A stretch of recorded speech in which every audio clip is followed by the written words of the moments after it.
Good morning, everyone. Thank you, all of you, for joining today in our online fellowship, Worship the Lord. I welcome you, all of you, on this channel, Reasons to Stand, where we in live together for His glory to worship Him. This is the Lord's Day. And it's a great privilege for all of us to worship our Creator and our Savior. Let's, before we start, we may bow down before Him. Heavenly, loving, precious Father, thanks once again, Lord, that your desire to meet us, Lord, your desire to, Lord, acknowledge, Lord, our all same and acknowledge all our all guilty. And empowered us through your righteousness that we could come before the Father and worship through your blood. Thank you, Jesus, for so precious time you've given, Lord. Help us to, this time will be precious for each one of us, Lord, that we may listen from you. You speak through. You intervene, Lord, through your guidance of your Holy Spirit, that this ministry may truly bring blessings for each one of us, Lord. And your name be glorified. In Jesus' name we pray. Amen. Thank you. Thank you once again for joining today with us. Today I am going to meditate one of the portion of Romans chapter 15, verse 8 and 9. Paul, you know that who was Saul and became a new man. And he's written this letter for union, Jews and Gentiles, and everyone has equal privilege to worship Jesus Christ. And that is this morning we are going to meditate that what is the crucial things we need to understand, because we are going to worship our Lord.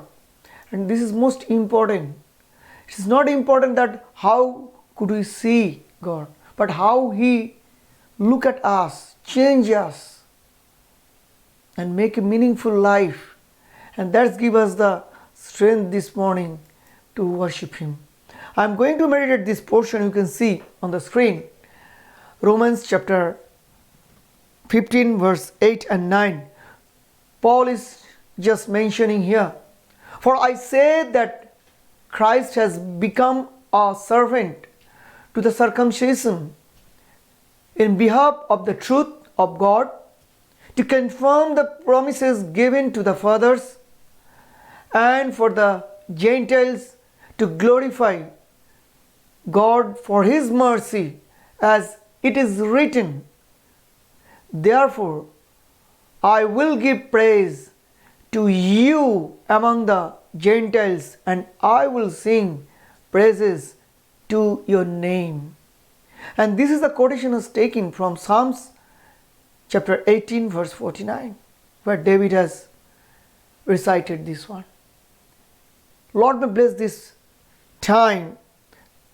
The purpose of this letter to bring the truth for the Jewish and the Gentiles people, Jewish people who belongs to the native Israels, and Gentiles rest of the part of this world. So this is the portions where Paul focuses to reunite Jewish and Gentiles. On this focus, he kept on Psalms 18:49, where David recited, therefore. It is therefore. for I will give praise to you among the Gentiles. Christ has become a servant, the first word to the circumcisions. He became a servant. That means Christ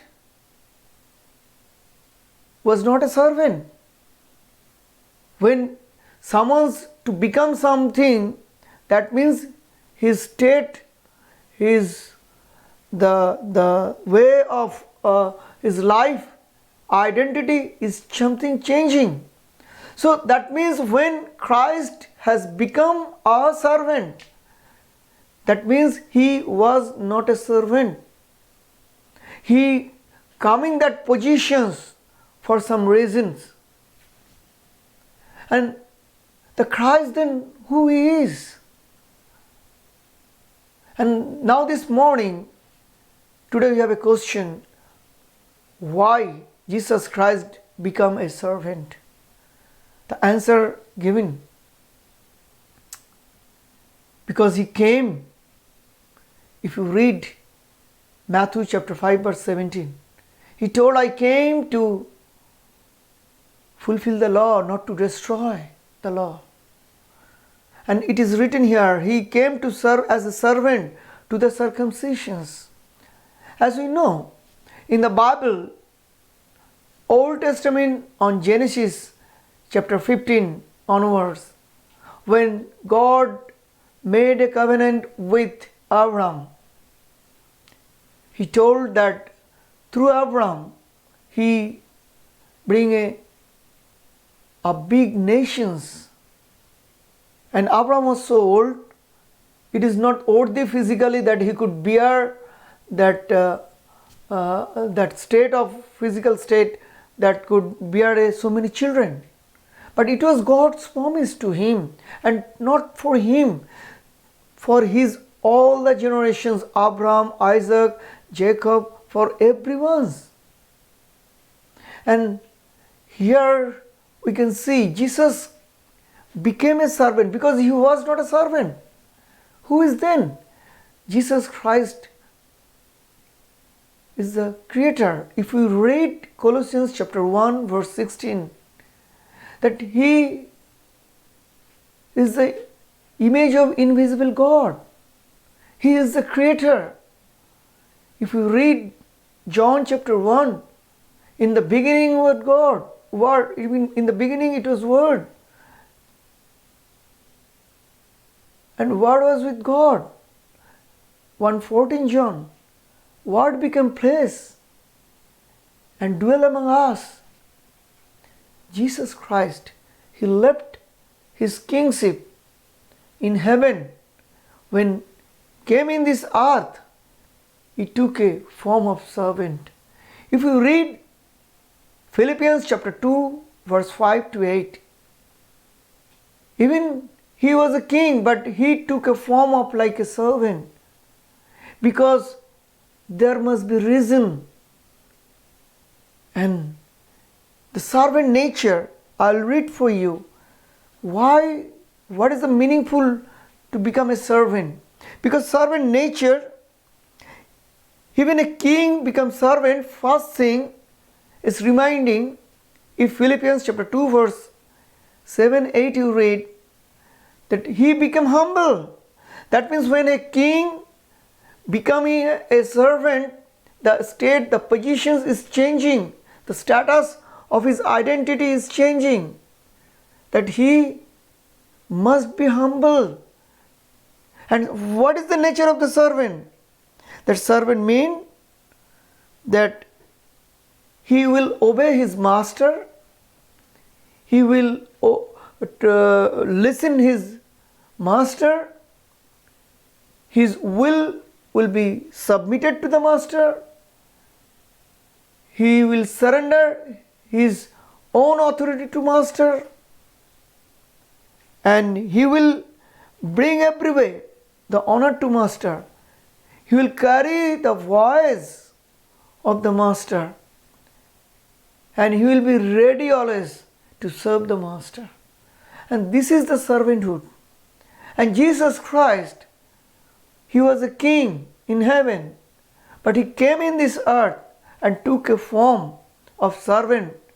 And when his servant come, that he must obey Father. Even he is a God, he is a king, but he took a form like a servant, like you and me, as a man, that he could purpose that he sent here could solve. The first one, he became servant to circumcisions on the behalf of the truth of the God, to confirm the promises given to the fathers. It's reminding, when God given a covenant to Abraham, chapter 12 onwards 15, we can go. There was a ritual when new covenant God has did with Abraham, that I will bring a great nation, Abraham, through you. And the condition was every male at the age of 8, they have to circumcised.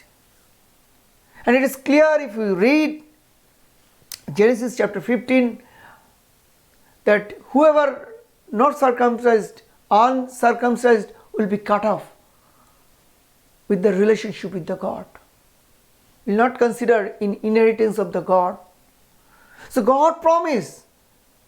So here it's very clear when Paul is mentioning he became servant, Jesus became a servant for the reason he wants to confirm what his Father has committed to the Israel nations.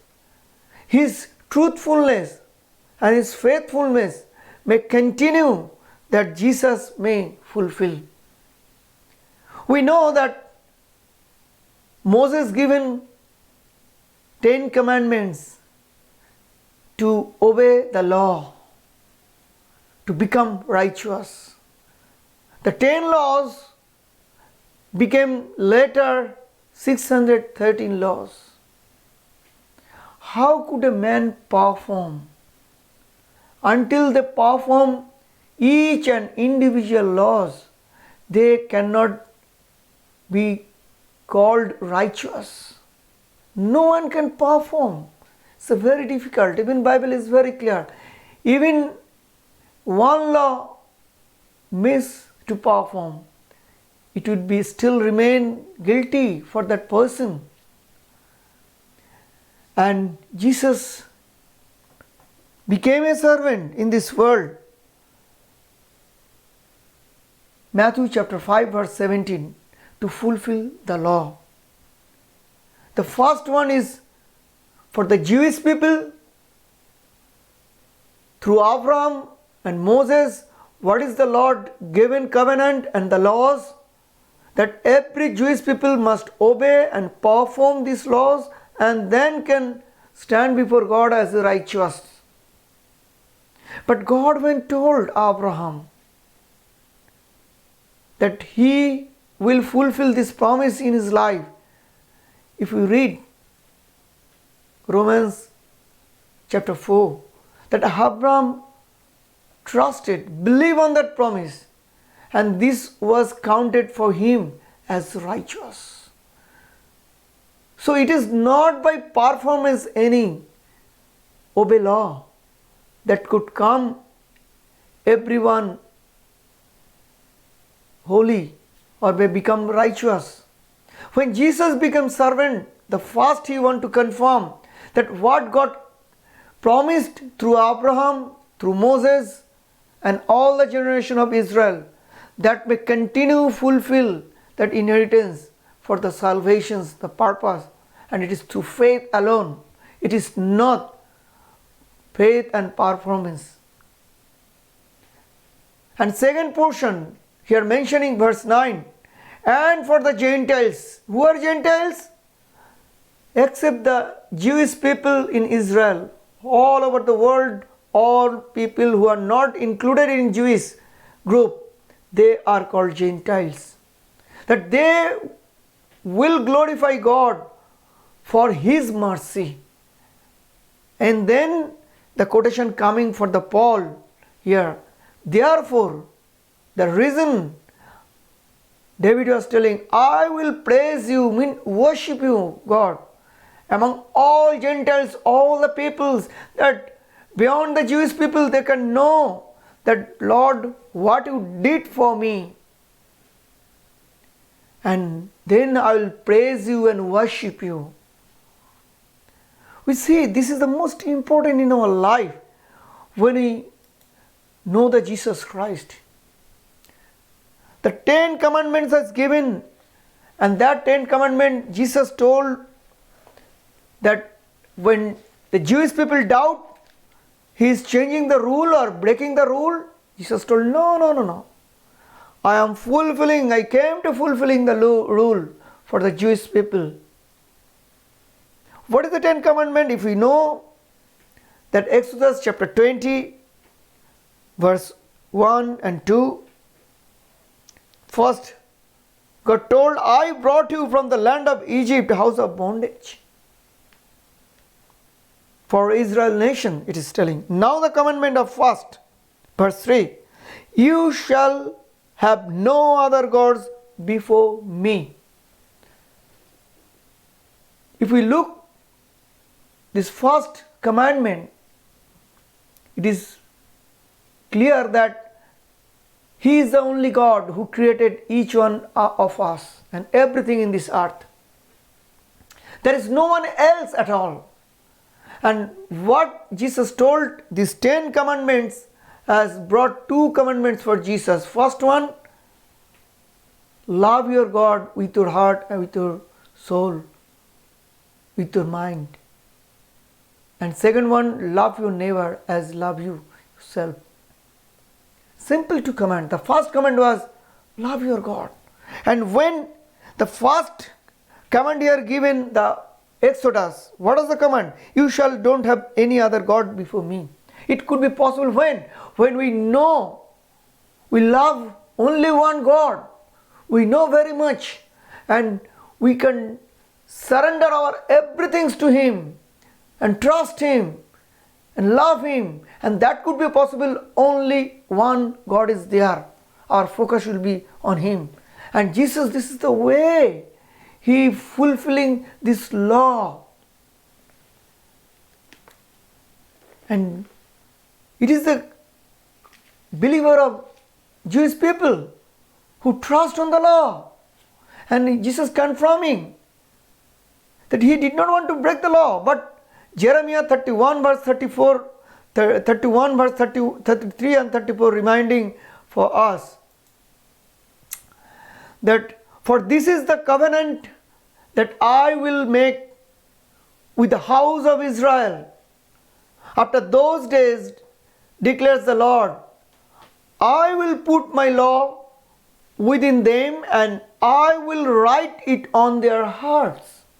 So now God giving some new covenant which is not written the law on the stones, and it will be write down in their heart, on their heart.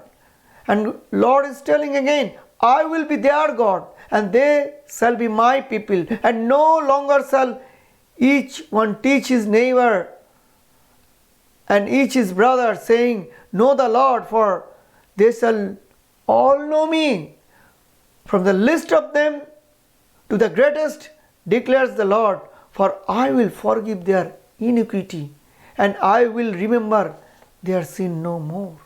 Hallelujah. We can see it's a great time that God has given the new covenant. He is not changing His covenant at all. Not laws is changing. Not either Jesus is changing anything.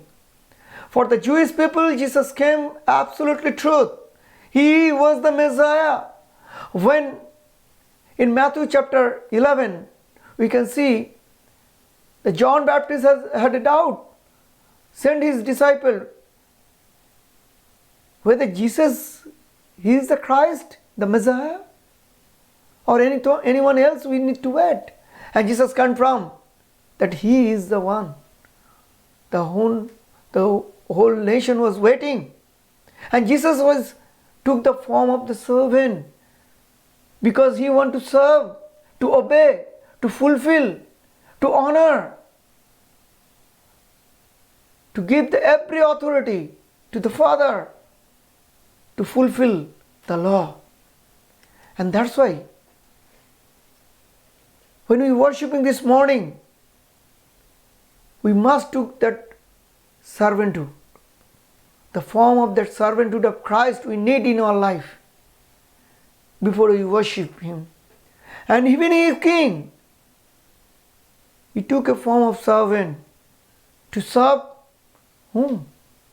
If we see Matthew chapter 20 verse 28, it's clear, I came in this world to serve and to give my life as a ransom for many. So Jesus Christ has come. And He came to serve.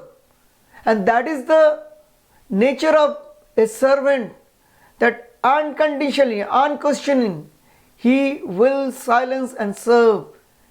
And Philippians chapter 2 verse 8 reminding, even in the point of death, he remained humble, kept silence. He trusted on his Father. And that is the best servanthood I can service, I can see. My friends, my dear brother and sister, where we stand today to serve the Christ, to honor Him, to worship Him. Jesus Christ came for the people who are circumcisions, for the truth of God. What is God promise? To fulfill that promise, He is showing His loyalty to the Father and extending that love to the people, Jews and Gentiles, to unite them and bring them close together, that through faith on Jesus Christ they may come to the Father. And Romans chapter 1 verse 16 reminded Paul, 16 and 17, I am not ashamed of the gospel of the Christ, because it is the power of God which brings salvations to everyone, first Jews and Gentiles. And we can see Jesus came these very purposes, and He took a servant form to serve. We can see Matthew chapter 10 verse 5 and 6, when His disciples was given authority to go and share the gospel and heal the people. Jesus told not to go to the Samaritan, but you go for the lost sheep of Israel. And that's why mentioning, He came in this world to fulfill the God's law, His truthfulness, His faithfulness. What is the covenant given in Abraham, Moses, and continue through these nations. And top of that, it is not only for the Jews, but for the Gentiles, for all of us people, any part of this world, all we might be received by His mercy, new life, new identity like Israel, Jews. And that's why David told Psalm 18:9, where it is 49 and it is included here. Therefore I will give praise, because he experienced his life when his Lord has delivered him from the enemies, protected him, and given him right directions for his life. There is no fear, no bondage, but a great freedom and joy, a great victory. And that's why he was singing this song.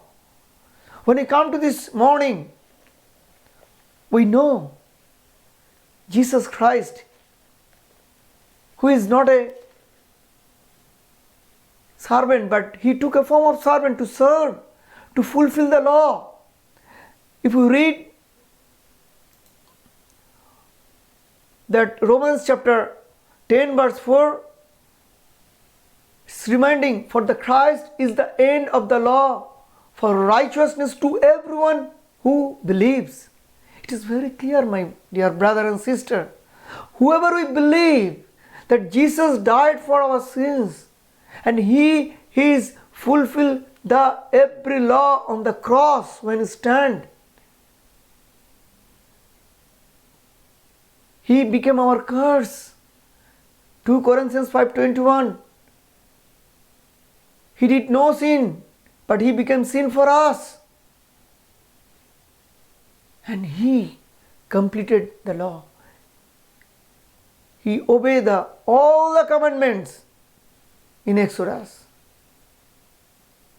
The first commandment, to love God, not to worship anyone. There is only one God. Before Him, no one else. This morning, it is so many things in our life surrounds, consume our heart. We are distracted different way. But my friends, we must trust on Him. We must believe that whatever things He did on the cross, it is for you and me, for Jews and Gentiles, to unite us, to bind us in His body.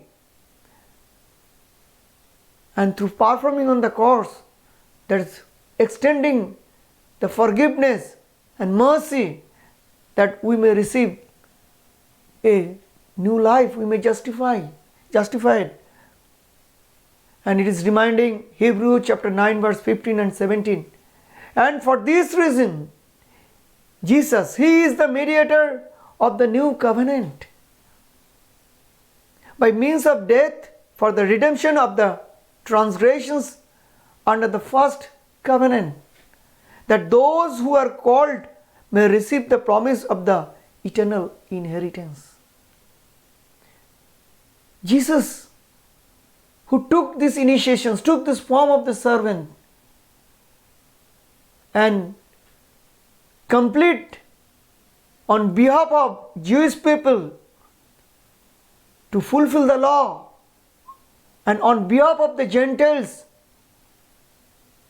to pay the price for sins, the penalty, the forgiveness. He paid His life as a ransom for many. Galatians chapter 2 verse 15 and 16 reminding, we ourselves are Jews, as Paul is reminding, by birth, not Gentile sinners, yet we know that a person is not justified by works of the law, but through faith in Jesus Christ. So we also have believed in Christ Jesus, in order to be justified by faith in Christ and not by works of the law. Because by the works of the law, no one will be justified. So that's why Jesus came as a mediator. He wanted to complete the part of the law's fulfillment, to perform the laws what is given the 10 commandments for the Jewish people. On the other side, for the Gentiles, He confirmed them that no performance, no deed for the Gentiles could earn any righteousness. So He will perform on behalf of them also on the cross, that everything happened perfectly, that Jesus could give us a Jews and Gentiles a new life and bind all of the peoples of the old world, irrespective of any nations, that we may know the, like Abraham, trusting on Jesus Christ, we may count as righteous. And Romans chapter 8 verse 3 and 4 reminding, for God has done what the law, weakened by the flesh, could not do, by sending His own Son in the likeness of sinful flesh and for sin. So, in flesh we are weak. We cannot complete what Jesus did, lead a life completely as God desires. And for that reason, He came in this world like human beings, became a servant to serve on behalf of us, for Father, for God, to make sure that we are completely restored from our sinful life. And He condemned sin in the flesh in order that the righteous requirement of the law might be fulfilled in us, who walk not according to the flesh, but according to the Spirit. Hallelujah. So this is the new life when you are coming to worship to Jesus Christ. It is not our performance, my dear brother and sister, my friends, that any our good deed, the moral goodness, the moral acts cannot claim that we are holy people, cannot give a license that with the holiness of God we can stand before God and this worship may be accepted by God.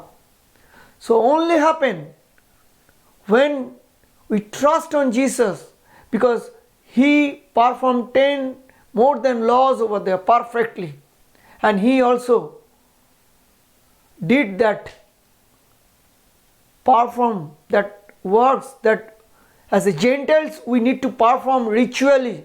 He did everything on the cross behalf of all of us.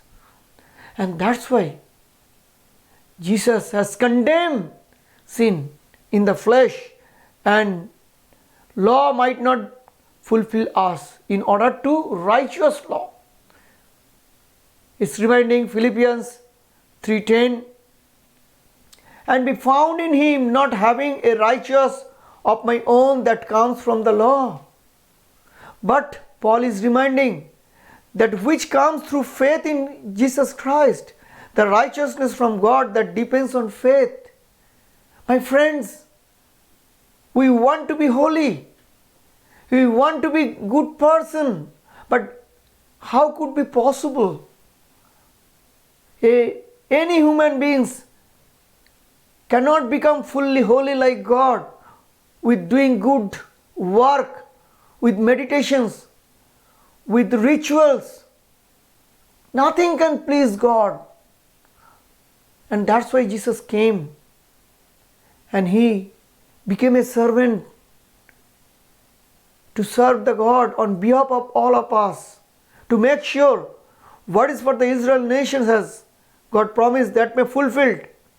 On the other side, what is for us, that we have to do lot of ritual things to satisfy the God, to earn holiness of the God, righteousness of the God, that Jesus has stand on the cross and He complete the process and performed perfectly that every laws can fulfilled over there, and our every works that brings the righteousness, that He could complete that task.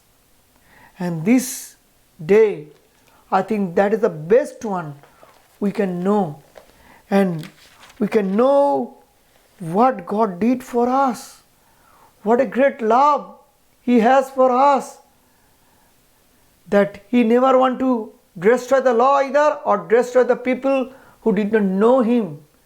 They may lost, but He bring everyone for all of us. He given His life and make sure that we are in Him.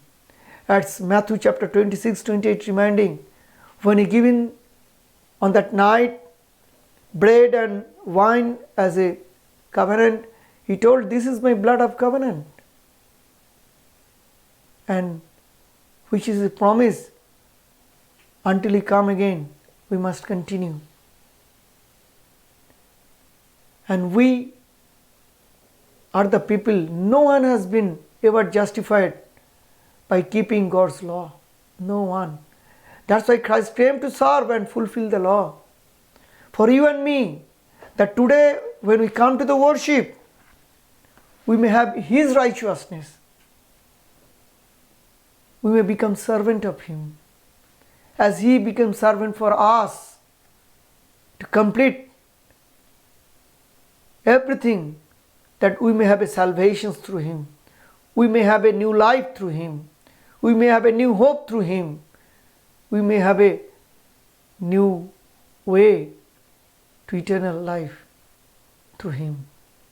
Let us, Lord, may give you the right direction today, that you may know the truth, and that truth may help us to worship Him, to glorify Him, to honor Him, and give every way glory. Because He is the God who loved us so much.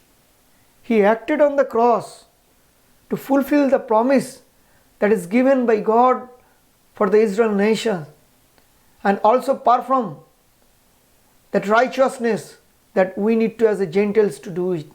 And He did both of the things, to unite Jews and Gentiles and make sure there is only one God and no one else, and love your God with your all heart and worship Him in truth. Let's bow down before Him and worship Him. Thank you, Father, for your words and goodness. Help us, Lord. Lord, to look to our heart, Lord, directly, Lord. Intervene over there. And Lord, save that heart, each one of us, Lord. That your holy presence may, Lord, continue. Help us to believe on your faithfulness, on your promises, on your sacrifice on the cross.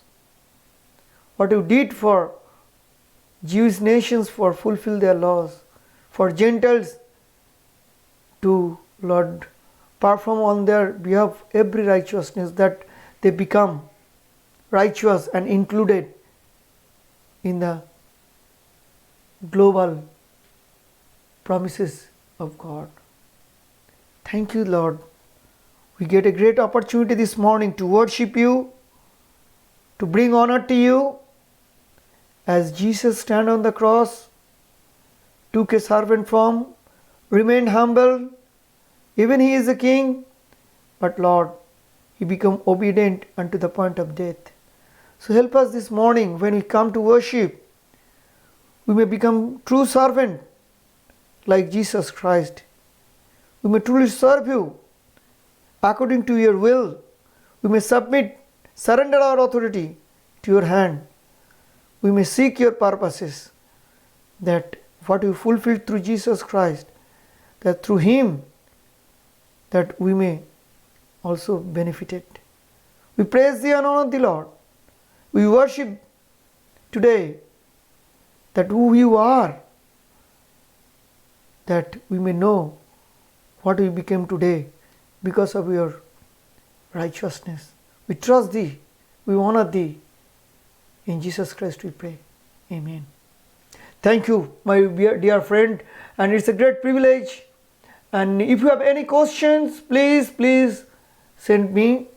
And thank you and God bless you. This is my email, sanjeev.christian@gmail.com.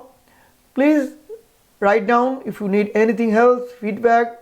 We welcome all of you who are in online, Facebook and YouTube. And it's a very hard time, we know, passing through. If you have any prayer request, please send to me. And I'll continue to pray all of you, known, unknown, does not matter. But we today knew that nothing our good deed, good work, good performance, moral life cannot claim before God as righteous, as holy. And it cannot be accepted by God in any way, that if we perform and claim before God that we are worshipping without Jesus Christ. No way. That's why He is the only way, and we can worship Him on that through Him. So God may bless you. Have a good week. Have a blessed week. Keep safe.